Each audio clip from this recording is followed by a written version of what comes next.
আমাদের দিকে না পেলে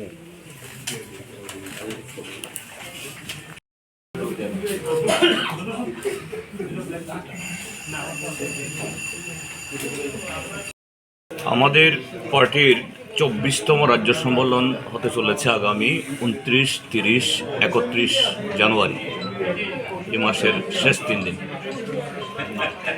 এবং এই সম্মেলন হলো গত ৩ বছরের এই রাজ্যের আমাদের পার্টির রাজনৈতিক এবং সাংগঠনিক কার্যকলাপ সব কিছুর ভিত্তিতে।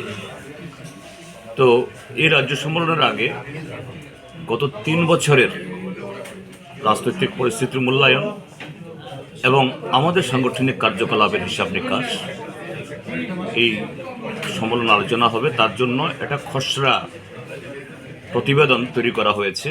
এই প্রতিবেদন আজকে রাজ্য কমিটি আলোচনার মধ্য দিয়ে ফাইনাল করার পর এটা ২৯ তারিখে রাজ্য সম্মেলন রাখা হবে। সেটাই চূড়ান্ত করার জন্য আজকে আমাদের এই সভা, অর্থাৎ ২৩তম পার্টি সম্মেলনের পর এটাই রাজ্য কমিটির শেষ সভা। ২৪তম সম্মেলনের আগে একটু পরে এটা শুরু হবে। তার ভিত্তিতে ৩ দিনের চর্চা হবে এবং আগামী ৩ বছরের জন্য আমাদের যাবতীয় কর্মসূচি আমরা গ্রহণ করব। এই যে বর্তমান